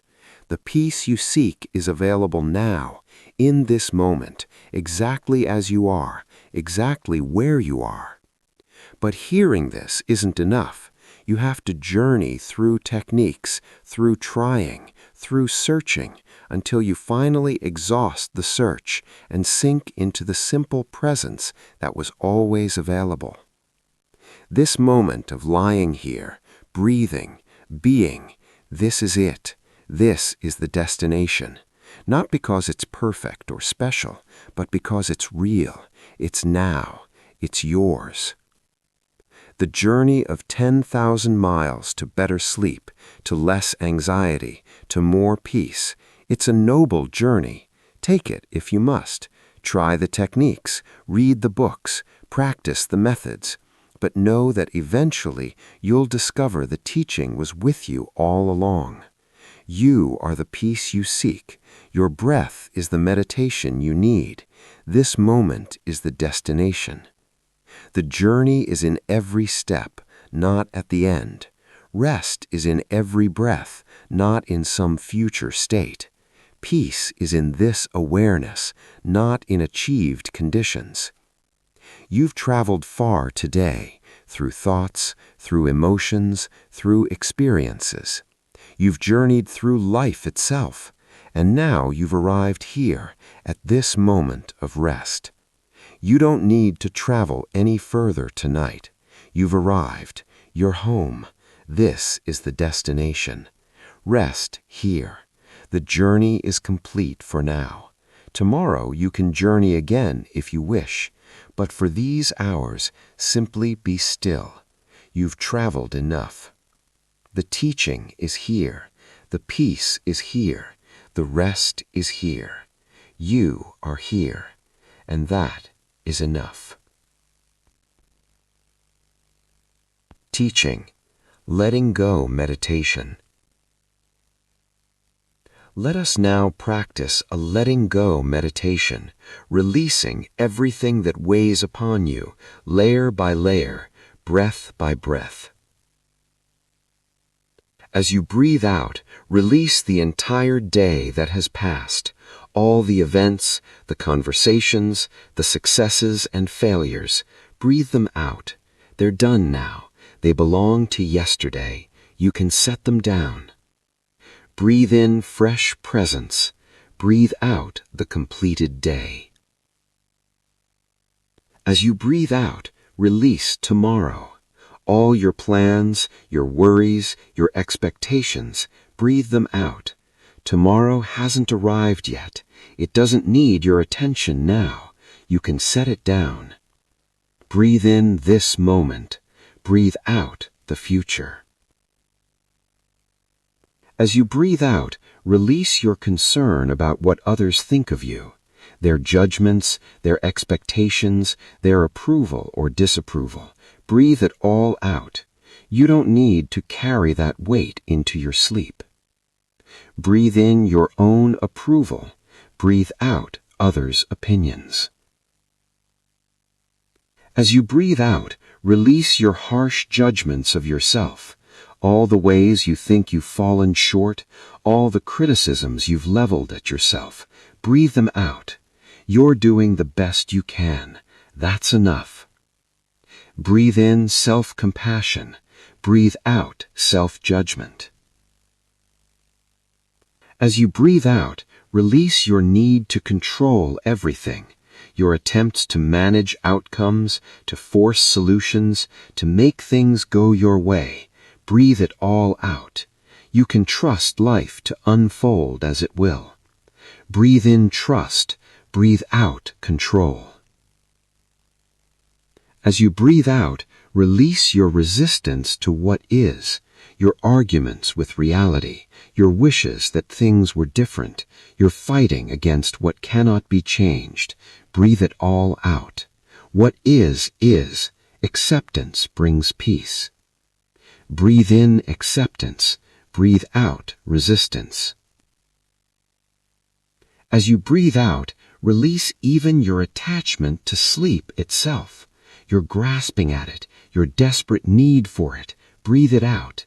Sleep comes in its own time. You can stop chasing it. Breathe in peaceful wakefulness. Breathe out the chase. Finally, as you breathe out, release everything. Every thought, every concern, every desire, every fear. Just let it all go, completely and totally. And rest in what remains. Simple being, pure awareness, quiet presence. Nothing to do, nowhere to go, no one to be.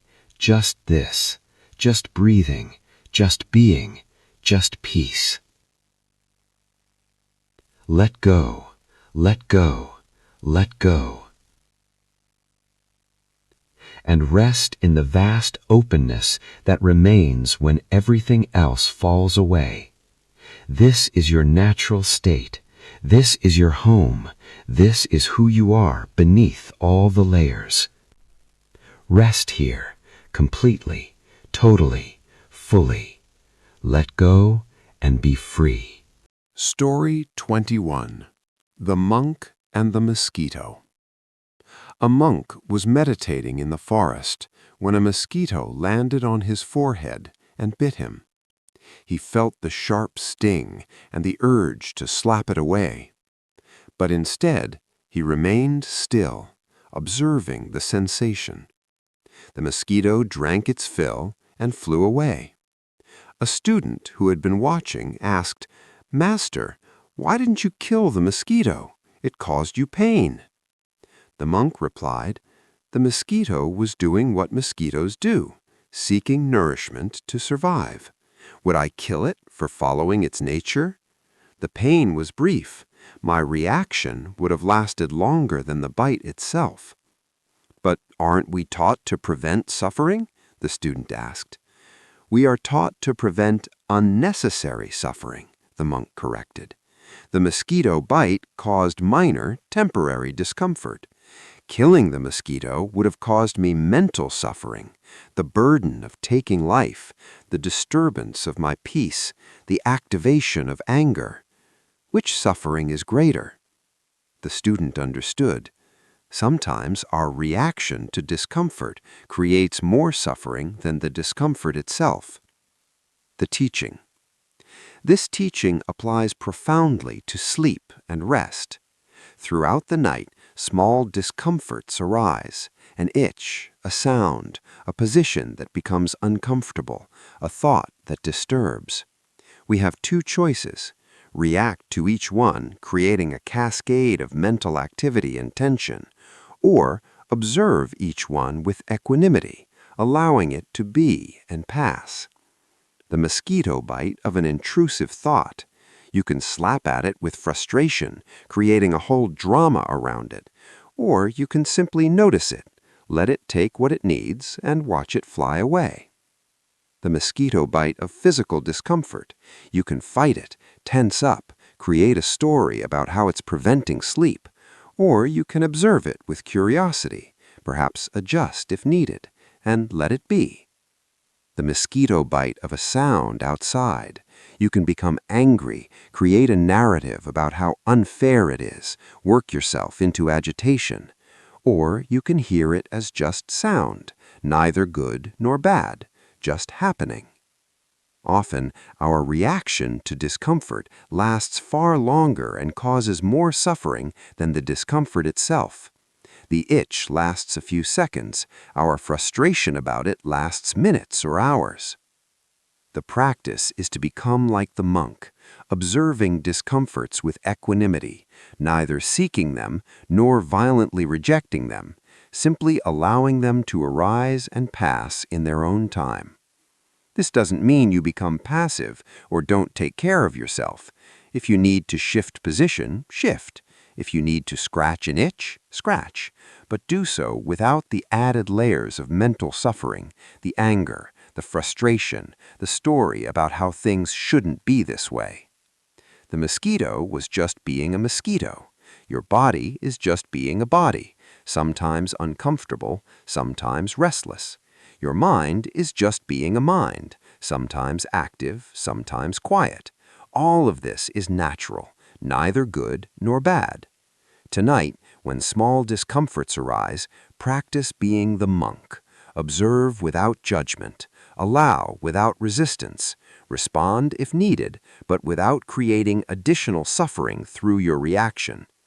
The mosquito bite passes, so does every discomfort, but peace remains if you don't disturb it with unnecessary reaction.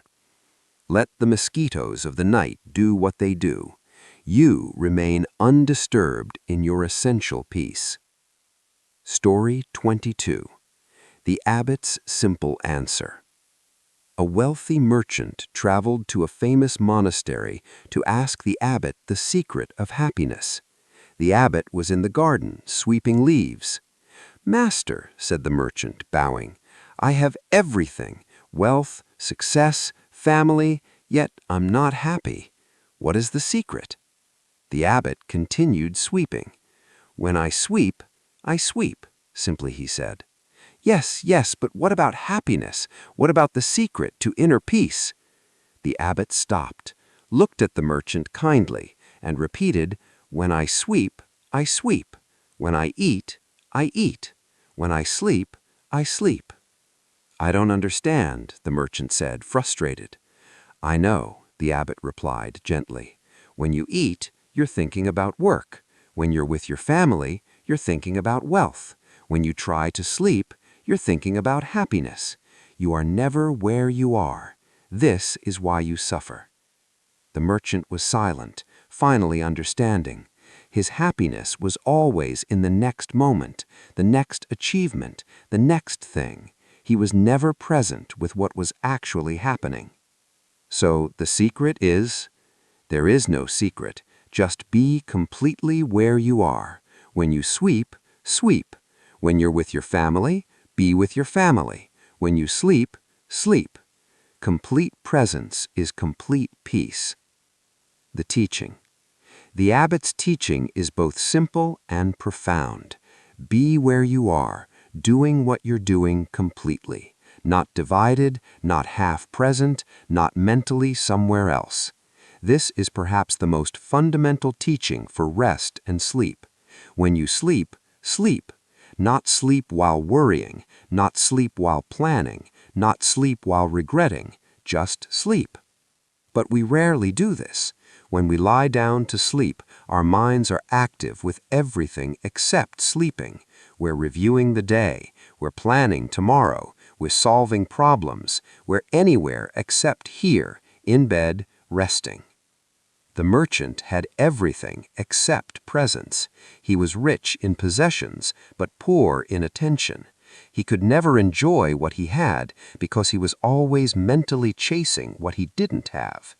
You might be lying in a comfortable bed, safe and warm, with opportunity to rest, everything you need for sleep. But if your mind is elsewhere, you cannot receive these gifts. The practice is simple. When you lie down, be completely present with lying down. Feel the surface beneath you. Notice the temperature. Observe the breath. Be here fully. When you close your eyes, close them completely, not physically only, but mentally too. Be in the darkness, present with it. When you breathe, breathe completely, not breathing while thinking, just breathing. This complete presence, this undivided attention, this wholehearted being, this is the secret that's not a secret. This is the peace that's always available. This is the rest that waits for you when you finally arrive where you are. The abbot sweeps completely, eats completely, sleeps completely. Each activity is done with full presence, and in that presence is peace, is joy, is contentment. You don't need to achieve anything. You don't need to become anyone different. You need only to be completely where you are. Right now, you're here, preparing for sleep. Be completely here, not planning to be here, not trying to be here, not thinking about being here, just actually being here. When you sweep, sweep. When you rest, rest. When you are, be. This is the teaching. This is the practice. This is enough. The student of silence. A young student asked her Zen master, "How can I quiet my mind? My thoughts never stop." The master said, "Come with me." He led her to a room where a group of monks were chanting. The sound was beautiful, rhythmic, filling the space. "Do you hear the chanting?" the master asked. "Of course," she replied. "Now make it stop." The student looked confused. I can't make them stop chanting." "Exactly," the master said. "Can you make the wind stop blowing, the river stop flowing, the birds stop singing?" "No," she admitted. "Your thoughts are like this. They arise naturally, like the chanting. You cannot stop them through force. But," he paused, "come with me again." He led her outside, away from the meditation hall. The chanting continued in the background, but here it was quieter, just a distant sound. "Do you still hear the chanting?" he asked. "Yes, but it's softer now." They walked further into the forest. The chanting faded until it was barely perceptible, just a whisper on the wind. "Now what do you hear?" the master asked. "The birds, the wind in the trees, the stream." "The chanting hasn't stopped. The monks are still singing, but you've moved away from it. Your thoughts are like this. They arise naturally, like the chanting. You cannot stop them through force. But," he paused, "come with me again." He led her outside, away from the meditation hall. The chanting continued in the background, but here it was quieter, just a distant sound. "Do you still hear the chanting?" he asked. "Yes, but it's softer now." They walked further into the forest. The chanting faded until it was barely perceptible, just a whisper on the wind. "Now what do you hear?" the master asked. "The birds, the wind in the trees, the stream." "The chanting hasn't stopped. The monks are still singing, but you've moved away from it. Your thoughts are like this.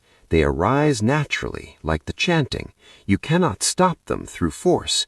But," he paused, "come with me again." Teaching, the practice of gratitude. Before we continue with more stories, let us engage in a brief practice of gratitude, a powerful way to shift consciousness toward peace and contentment. Gratitude is not just a nice feeling. It's a practice that rewires the brain, shifts attention from lack to abundance, and opens the heart to peace. As you rest here, bring to mind 3 things from today for which you're grateful. Something simple, perhaps a moment of comfort, a warm drink, a comfortable chair, a pleasant temperature. Something small and easily overlooked. Let yourself really feel appreciation for this simple pleasure. Something relational, perhaps a kind word from someone, a smile, a moment of connection, or simply the presence of someone who cares about you, even if you didn't interact with them today. Feel gratitude for this connection. Something about yourself, perhaps a quality you demonstrated, patience in a difficult moment, kindness to yourself or another, persistence in a challenge, or simply gratitude for your body that carries you through life, your mind that thinks, your heart that feels. Now expand your gratitude for this moment. Feel gratitude for this moment of rest, this opportunity to lie still, this safety and shelter, this breath moving in and out. So many beings don't have this. You do. Feel the gift of it. For your life, for all the days you've lived, all the experiences you've had, all the growth you've achieved, for the fact that you exist at all, a miracle almost incomprehensible. Gratitude for the gift of existence itself. For challenges, even for difficulties, they teach you, strengthen you, deepen you. For the struggles that have made you more compassionate, more wise, more real. Gratitude for the full spectrum of human experience. As you rest in gratitude, notice how it feels in your body. Gratitude creates a softening, a warmth, an opening. It counters fear and anxiety. It dissolves resentment and bitterness. Make gratitude your final thought before sleep each night, not as a duty or obligation, but as a gift you give yourself. The shift from what's lacking to what's present, from what's wrong to what's right. You don't need perfect circumstances to feel grateful. You need only to notice what's already here, what's already good, what's already gift. Tonight, rest in gratitude. Let it warm you like a blanket, soften you like a lullaby, carry you gently into sleep. Thank you for being here. Thank you for this day. Thank you for this breath. Thank you for this moment. Gratitude and sleep are natural partners. Both are forms of receiving, of allowing, of opening to what is. Rest now in grateful peace. Story 24. The Bridge Between Two Mountains. Two mountains stood facing each other across a deep valley. On one mountain lived monks who valued discipline, rules, and strict practice. On the other mountain lived monks who valued spontaneity, freedom, and natural expression. The two groups criticized each other constantly. The disciplined monks said the free monks were lazy and undisciplined. The free monks said the strict monks were rigid and joyless. One day, a wandering master visited both monasteries. At the first, he asked, "Why do you criticize the monks across the valley?" The strict abbot replied, "They have no discipline. They meditate only when they feel like it. They follow no schedule. How can they achieve enlightenment?" The master nodded and crossed the valley. He asked the free abbot the same question. "They're so rigid," this abbot replied. "They follow their schedule even when it makes no sense. They practice discipline for its own sake. How can they find true freedom?" The master smiled. "You both are correct," he told each group, "and you're both wrong. You're like these two mountains, both standing tall, both necessary, but with a valley of misunderstanding between you. The truth," he explained, "is the bridge between your mountains. Discipline without freedom becomes rigidity. Freedom without discipline becomes chaos. You need both, the structure that supports you and the spaciousness that frees you." Neither group fully understood, but the master's words lingered. Eventually, some monks from each side began to meet in the valley, learning from each other, building the bridge between discipline and freedom. The teaching. This story speaks to a fundamental balance necessary in all practice, including the practice of rest and sleep, the balance between structure and flexibility, between discipline and ease, between effort and letting go. Some people approach sleep with too much rigidity, strict schedules, elaborate rituals, harsh self-criticism when these aren't perfectly followed. This creates tension that prevents rest. Others approach sleep with too much chaos, no routine, no preparation, no care for conditions. This creates an unsettled mind that can't easily rest. The bridge between these mountains is the middle way. Have structure, but hold it lightly. Create helpful routines, but don't become enslaved to them. Make effort, but know when to release effort. You might have a bedtime routine. This is good. This is discipline, but if one night you can't follow it perfectly, don't create suffering about it. Be flexible. You might prepare your space for sleep, darkness, quiet, comfort. This is wise, but if conditions aren't perfect, don't reject the imperfect conditions. Work with what is.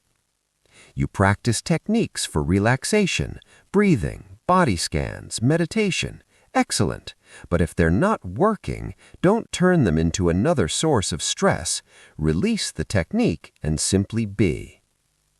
The bridge between discipline and freedom is wisdom, knowing when structure serves you and when it constrains you, when effort helps and when it hinders, when to follow the rule and when to break it. Tonight, find your bridge. Use structure where it helps, perhaps a regular time to lie down, a simple routine of preparation. But release structure where it doesn't serve, perhaps accepting that sleep will come when it comes, that perfect conditions aren't necessary. Be like both mountains, disciplined and free, structured and spontaneous, committed and relaxed. Walk the bridge between them. This is where peace lives. The strict monks need to learn ease. The free monks need to learn discipline. You need to learn both, holding them in balance, moving fluidly between them as needed. This is the middle way. This is the bridge. This is where you find rest that is both reliable and natural, both cultivated and effortless. Walk the bridge tonight, neither too tight nor too loose, neither too rigid nor too chaotic, just right, just balanced, just at peace. Story 25. The Master's Last Teaching. An old Zen master lay on his deathbed, surrounded by his students. They were weeping, devastated that their beloved teacher would soon leave them. The master opened his eyes and smiled weakly. "Why do you cry?" he asked. "Master, you're dying. How can we not cry? You've been our guide, our teacher, our light. What will we do without you?" The master's smile deepened. "I have taught you for 30 years, yet you still don't understand the most basic teaching." The students leaned in, desperate to hear his final wisdom. "I am dying, yes, just as one day each of you will die, just as every flower dies, every tree, every mountain eventually erodes. This is not tragedy, this is nature, this is the way of things." "But we'll miss you," a student cried. "Miss me, yes. Grieve, yes. These too are natural. But don't waste your precious moments with me in sorrow over what must be. I am still here now. Be here with me now." The students quieted, finally present with their dying master, instead of lost in their grief about his future absence. The master's eyes sparkled. "Now you understand. This is the teaching. Be present with what is, not with what was or what will be. I am dying, yes, but right now I am also still alive. Which will you attend to?" The students remained with him in peaceful presence until he took his final breath. And in that moment they understood his teaching completely. He was gone, but they were still here, still alive, still breathing. What would they attend to? Death or life? The teaching. This poignant story brings us full circle to the fundamental Buddhist teaching. Be present with what is, not with what was, not with what will be, but with what is now.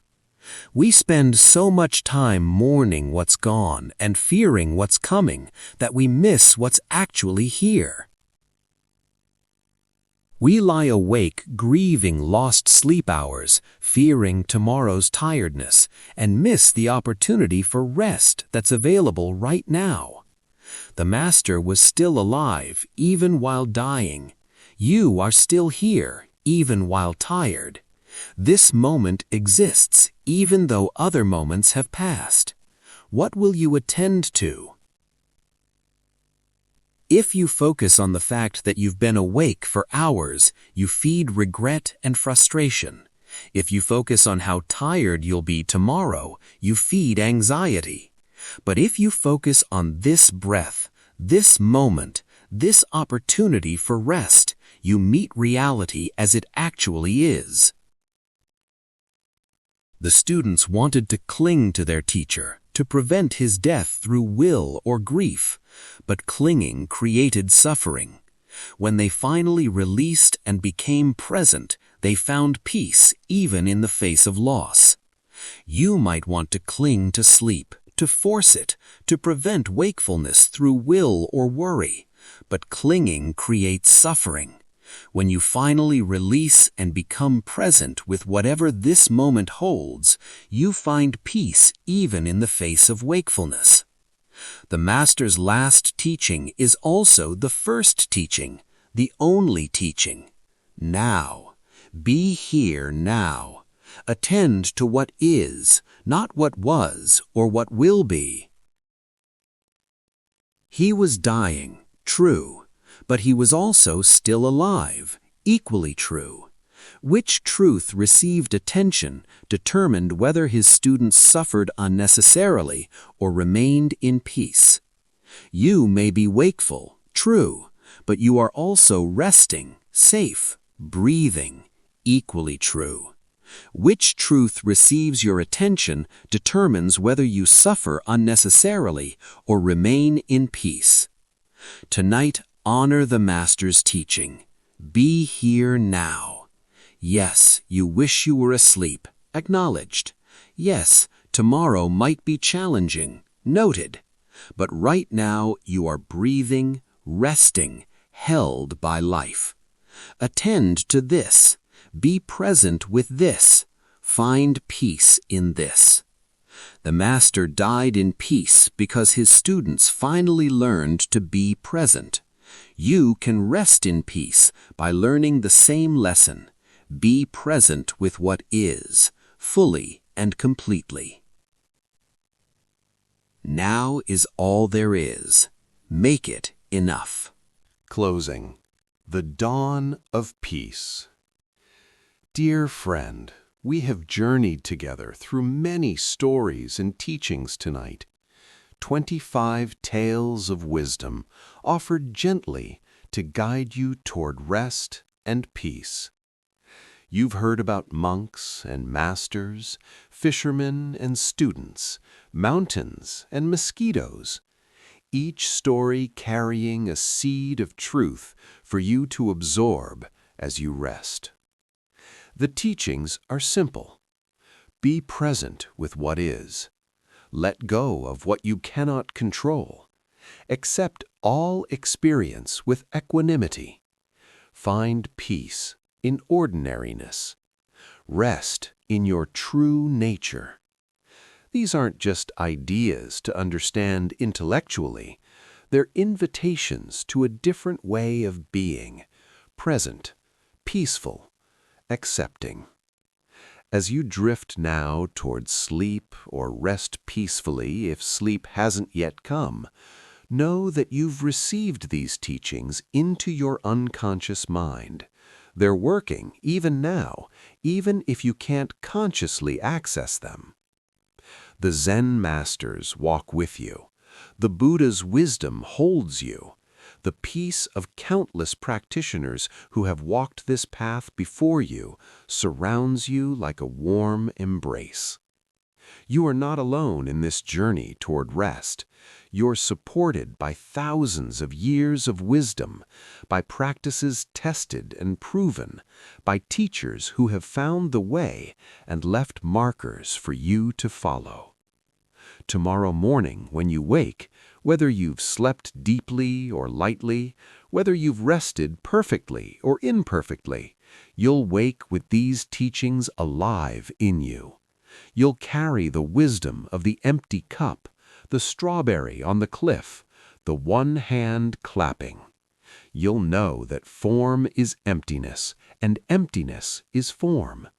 You'll know that when you chop wood, and gradually, slowly, naturally, these teachings will transform your relationship to rest, to sleep, to life itself. May you sleep soundly tonight. May you wake joyfully tomorrow. May you carry peace in your heart, always. The moon shines on, the stars watch over you, the universe holds you in its vast embrace. Rest now, dear friend. Rest deeply, rest peacefully, rest completely. All is well, all is exactly as it should be. All is perfect in this moment. Good night.